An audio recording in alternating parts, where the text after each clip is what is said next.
नमस्कार मित्रों, मैं दीपक वशिष्ठ हिंदी द्वीप 24/7 चैनल की ओर से आपका स्वागत करता हूं।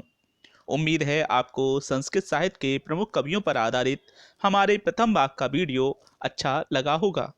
इसी क्रम को आगे बढ़ाते हुए आज हम इस सीरीज के अगले भाग, जो कि भाग 2 है, को देखेंगे। इसमें हम 3 महाकवियों, महाकवि भास, महाकवि भारवी और महाकवि माघ के विषय में पढ़ेंगे। तो चलिए वीडियो प्रारंभ करते हैं। संस्कृत की एक बहुत ही प्रसिद्ध पंक्ति है, जो कि टीडीटी पीटी में पूछी भी गई है पिछले सालों में, तो इसे याद रखना बहुत जरूरी है। यह पंक्ति है, उपमा कालिदासस्य भारवे अथ गौरवम दंडना पद लालित्यम मागे संति त्रयो गुणः। इसका अर्थ है कि कालिदास के साहित्य में उपमा, भारवी के साहित्य में अर्ध गौरव तथा दंडी के साहित्य में पद लालित का चमत्कार प्रमुख रूप से मिलता है, जबकि महाकवि माघ के साहित्य में यह तीनों गुण देखने को मिलते हैं। अतः यह पंक्ति परीक्षा की दृष्टि से अति महत्वपूर्ण है। अब आगे विस्तार से पढ़ते हैं। महाकवि भारवी।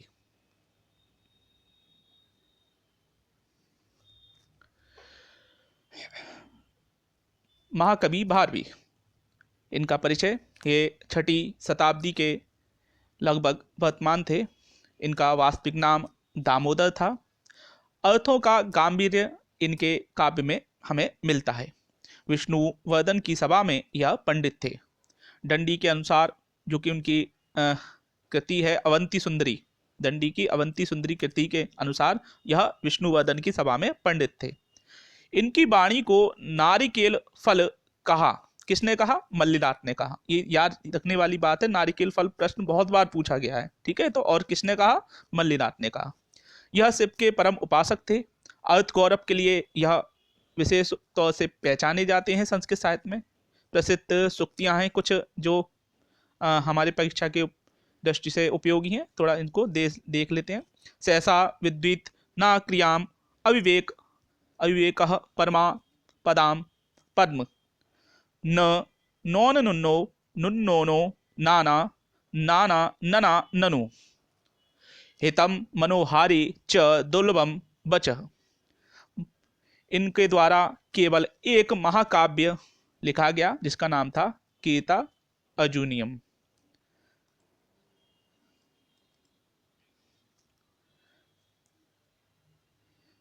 कृत होता है जो धनुष होता है उसको बोलते हैं। अर्जुन को पाशुपति अस्त्र दिया था शिव जी ने। इसकी जो इसकी ये कथा है, इसके अंतर्गत सर्ग इसमें कुल 18 हैं। पद 1040 पद हैं। श्री शब्द से इस नाटक को प्रारंभ किया गया है। मंगलाचरण में वंशस्थ छंद है। कथा महाभारत के वन पर्व से ली गई है। अर्जुन द्वारा शिव की तपस्या व पाशुपति अस्त्र पाने का वर्णन है। एकाक्षर अलंकारों की संख्या इसमें 7 है। पहले सर्ग में ब्रजंती वे मूढ़ धिया एक प्रसिद्ध पंक्ति है। सर्ग 3 को पाषाणतय कहा जाता है। यह प्रश्न पूछते हैं, पाषाणतय कौन से सर्ग को पूछा जाता है। सर्ग 5 में हिमालय व कैलाश की उदास शोभा का वर्णन है। यह एक ऐतिहासिक महाकाव्य है। अर्जुन का रूप इसमें इंद्र के समान दिखाया गया है। और पंक्ति भी है इससे संबंधित, निराश्रया हंतः हता मन स्मृता। तो इसके साथ ही अब हम अगले जो महाकवि हैं, महाकवि माघ के बारे में पढ़ते हैं। यह महाकवि माघ हैं। इनका पहले परिचय ले लेते हैं। गुजरात के मालनगर के यह निवासी थे। कलावादी कवि रहे। इनका जन्म 6वीं शताब्दी में माना जाता है। महाकवि माघ का प्रवाद वर्णन तो आपने उत्तर प्रदेश की माध्यमिक के पाठक्रम में पढ़ा ही होगा, बहुत ही प्रसिद्ध है। और ये जो हम जब पढ़ते हैं उपमा कालिदास के लिए और भारवी का अर्ध गौरव और दंडी का पद लालित्य, तो यहाँ एक विशेष आता है कि माघ में ये तीनों ही मिलते हैं, इसलिए इनका सही संस्कृत साहित्य में विशेष महत्व है, विशेष स्थान है। इनकी कृति है, एक ही कृति है, शिशुपाल वध। तो इसके विषय में थोड़ा पढ़ लेते हैं। शिशुपाल वध, इसके सर्ग पात्र आदि के बारे में पूछा जाता है। तो सर्ग इसमें 20 हैं, पद 1650 हैं। कथा महाभारत के सभा पर्व से ली गई है। इसमें वीर रस है, 40 छंदों का प्रयोग इसमें किया गया है, 40 प्रकार के छंदों का। ऐतिहासिक महाकाव्य है, नायक श्री कृष्ण है, घटना प्रधान महाकाव्य है। और शिशुपाल वध के विषय में तो आप महाभारत और इन सब में पढ़ ही चुके हैं।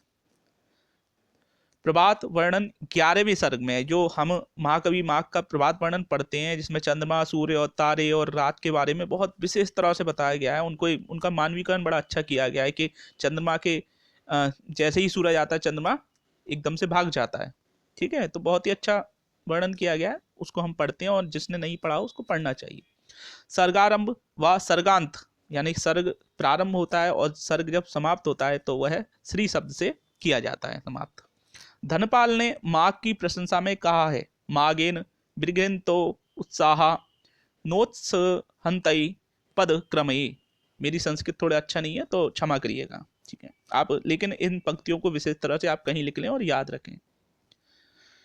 तो यहाँ महाकवि माघ के विषय में हम सब कुछ पढ़ चुके हैं, जो टीजीटी पीजीटी के अंतर्गत आ सकता है। इसके बाद अंतिम और तीसरे कवि हैं महाकवि भास।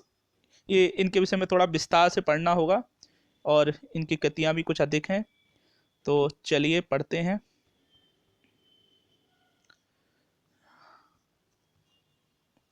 ये जी महाकवि भास, इनके परिचय के विषय में टी गणपति शास्त्री ने 4वीं शताब्दी के समय का माना है। इनका जन्म उस समय का माना है। अन्य विद्वानों ने 7वीं शताब्दी के आसपास माना है। इनके कुल 13 नाटक हैं। कथोपकथन के कारण नाटक सफल हुए हैं।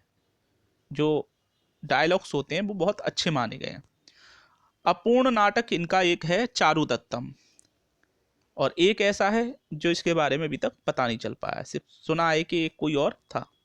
ठीक है, तो 11 के विषय में हमने यहाँ पर विस्तार से बताया हुआ है।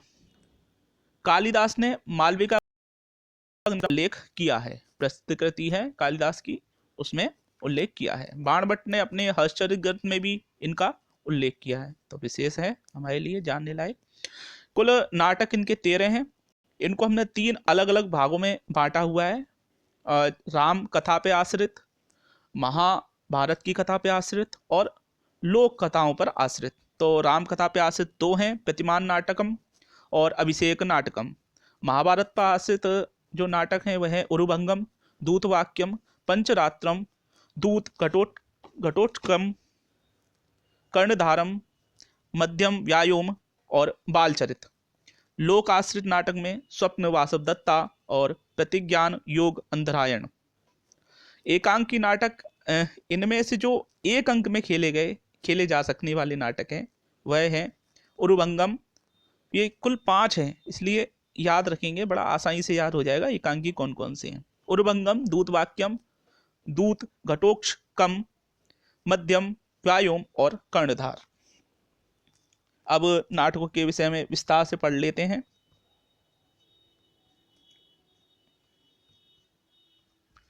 तो ये पहला नाटक है, ये हम पढ़ते हैं। पहला इनका विषय है राम कथा आश्रित नाटक। तो ये है प्रतिमान नाटकम। ये आप देख रहे हैं, श्री राम हैं, लक्ष्मण जी हैं और सीता जी हैं। प्रतिमान नाटकम यह 7 अंक में है। लिखा गया है राम वन गमन से अयोध्या आगमन तक की इसमें कथा है। इसकी एक प्रसिद्ध श्रुति है, सूर्य इव गतो रामः सूर्य दिवस इव लक्ष्मणो अनुगतः। ठीक है, अब इसके बाद जो दूसरा राम आश्रित कथा आश्रित नाटक है वह है अभिषेक नाटकम। 6 अंक में है। किष्किंधा कांड से युद्ध कांड तक का इसमें संक्षेप में वर्णन किया गया है। तो यह राम आश्रित नाटक थे महाकवि भास के। अब देखते हैं महाभारत कथा आश्रित नाटक। यहां से प्रारंभ होते हैं, ये देखते हैं हम। सबसे पहला है उरुभंगम। यह एक एकांकी है। भीम द्वारा दुर्योधन की जंगा तोड़ने का इसमें वर्णन किया गया है। अगला है दूतवाक्यम। यह एक एकांकी है, शांत रस में लिखा गया है। पांडवों की ओर से श्री कृष्ण द्वारा दुर्योधन को शांति प्रस्ताव पहुंचाना और उसमें विफल होने पर लौटने का वर्णन। नदी पाठ में विष्णु की स्तुति की है। इसमें अलग अलग विभिन्न पाठ दिए हुए हैं, जिनमें से एक पाठ है नदी पाठ, जिसमें विष्णु जी की स्तुति की गई है विशेष तौर से, विशेष प्रकार से। अगला है पंचरात्रम। इसमें 3 अंक हैं। दुर्योधन द्वारा 5 दिनों में पांडवों की खोज का वर्णन है, जबकि पांडव अज्ञातवास के समय में गए हुए थे, अज्ञातवास के लिए गए हुए थे। तो अंतिम जो 5 वर्ष बचे थे उसमें दुर्योधन द्वारा विशेष तौर से उनकी खोज कराई गई थी, वही इसमें दिया हुआ है। चलिए आगे ये 4 और हैं, 3 हमने पढ़े, 4 और हैं, 7 हैं कुल। अगला है कर्णधार, एकांकी है यह। कर्ण द्वारा ब्राह्मण रूपी इंद्र को अपने कवच व कुंडल दान देने की कथा का इसमें वर्णन किया गया है। इससे अगला है मध्यम व्यायोम, यह एक एकांकी है। भीम द्वारा घटोत्कच से ब्राह्मण पुत्र की रक्षा करने की इसमें कथा दी हुई है। मध्यम का अर्थ होता है भीम और व्यायोम का अर्थ होता है जिस यह एक विधा के तौर से हम जैसे हम उपन्यास नाटक कहानियों को पढ़ते हैं, इनकी अलग अलग तरीका होता है इनको लिखने का, हर चीज इनकी अलग होती है। वैसे ही इसमें जब युद्ध का जिसमें निर्देशन दिया हुआ है, स्त्री पात्र ना हो, जो एक एकांकी हो और एक दिन की घटना जिसमें हो, है ना, जो युद्ध से संबंधित हो विशेष तरह से, जहाँ कोई युद्ध दिखाया गया है। क्योंकि यहाँ पर घटोत्कच और भीम के बीच में जो युद्ध हुआ है उसको विशेष तौर से दिखाया, बहुत छोटी सी घटना है उसके बारे में दिया है, तो उसको बोलते हैं, उसकी विधा को बोलते हैं व्यायोम संस्कृत में। नाटक से कथानक थोड़ा इसमें छोटा होता है। नायक इसमें वीर होता है, क्योंकि वीर रस से संबंधित है तो, और युद्ध से संबंधित है तो वीर तो होगा ही नायक। अगला है बाल चरित, यह 5 अंक में है। इसमें श्री कृष्ण के जन्म व बाल्यकाल की कथा बताई गई है। अगला है दूत घटोत्कच, यह एक एकांकी है। घटोत्कच द्वारा दूत बनकर धृतराष्ट्र के पास जाने का वर्णन इसमें किया गया है।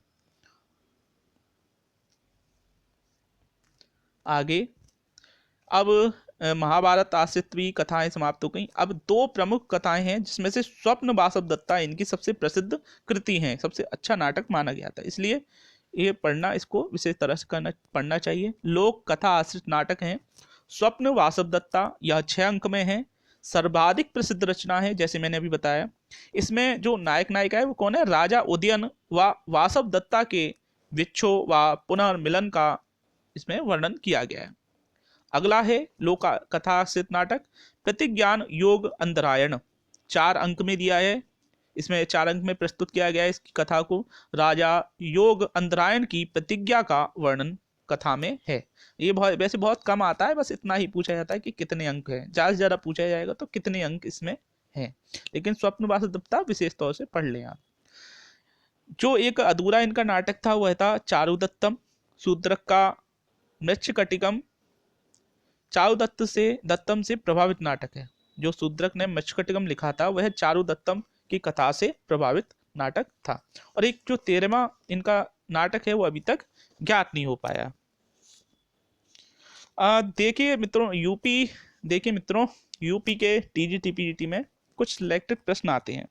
इन कवियों के बारे में इतनी जानकारी ही बहुत होती है, जितना हम पढ़ रहे हैं इससे ज़्यादा गहराई से पढ़ना जो है बहुत ज़रूरी नहीं है, क्योंकि इसमें फंसेंगे तो जो आगे तैयारी वो नहीं कर पाएंगे। जितना मैंने बताया इसमें से ही प्रश्न आते हैं, आप किसी किताब में भी देखेंगे तो इससे ज़्यादा विस्तार से नहीं दिया गया होगा। हाँ, जो संस्कृत विषय के ही शिक्षक हैं उनसे तो भाई कुछ भी पूछा जा सकता है संस्कृत में, लेकिन हिंदी के जो टीजीटी का पार्ट आता है, टीजीटी में जो हिंदी का पार्ट आता है, संस्कृत का पार्ट आता है, वह इतना बहुत होता है उसके लिए। अतः विषय से ज़्यादा भटकना नहीं है, कम पढ़ना है और ऐसा पढ़ना है जो इन परीक्षाओं में आता हो। ज़्यादा विस्तार से संस्कृत कवियों के विषय में टीजीटी में नहीं आता। तो इसी के साथ हम आप सभी मित्रों से विदा लेते हैं। दीपक वशिष्ठ व हिंदी द्वीप 24/7 चैनल को से आप सभी को धन्यवाद। फिर मिलते हैं। आपका दिन मंगलमय हो और सफलता आपके कदम चूमे।